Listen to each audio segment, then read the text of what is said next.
boxing with Lin Carl Voth, who goes, I guess do you still go by Lin Carl? No, haven't used that name for many, many years. Well, I'm going to use it today.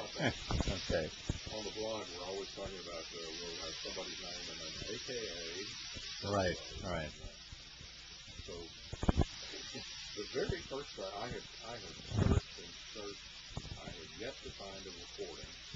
So I'd like for you to just off the top of your head, bring back some of the words, because you were always the voice of the KAAY.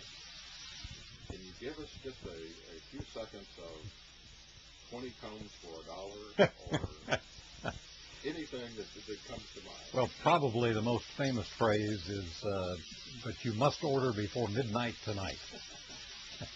But we sold the combs, we sold baby chicks. I remember one time walking into the Little Rock post office, and all you could hear was cheep, cheep, cheep, cheep, cheep, cheep, cheep, cheep. And the guy behind the counter, he said, "What are you guys selling now?" He says, "My whole post office is filled up with boxes of baby chicks."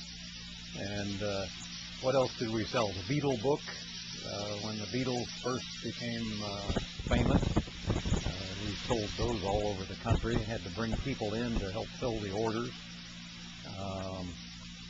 What were some of the other things? The combs, the chicks, harmonicas. Just about anything that was saleable, we'd sell on a PI basis, which means we got paid for each order per inquiry, in other words. And tell us why you usually wound up having the voice those. None of the other guys on the staff really wanted to sell baby chicks. we had, well, I wouldn't say prima donna disc jockeys, but I would say that. well, I remember one by the name of Doc Holliday who just would never sell baby chicks. No. Couldn't sell baby chicks. But yeah, I think that was basically it. Nobody else really wanted to do those. They were just sort of the laughing stock of the station, except they made money for the station. And pretty good money, as I Yeah, remember. yeah. Particularly the Beatle book.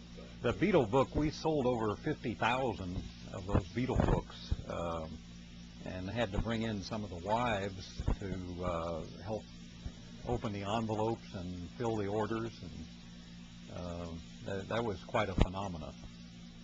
The other thing I'd like for you to, maybe you can remember some of the words of it too.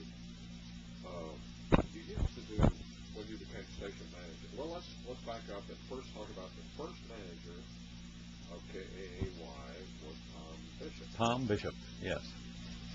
And I think, and I was the sales manager under Tom, and then Tom left after, I think it was less than a year. And Tom left, and since I was the next one in line, I became the manager. And it was a great opportunity for me, and it was a real thrill at a very young age to be the manager of a 50,000 watt radio station. I think I've written about it before, but let's talk about editorials. You did a lot of editorials. Some of them as serious as one I remember was when Channel 7 was attempting to take over Channel 2, which was the educational channel, and they were going to give the state of Arkansas the Channel 7, and they were going to wind up with a better channel than Channel 2. And you editorialized against that. Tell us about that. Well, I just hated to see a giveaway like that.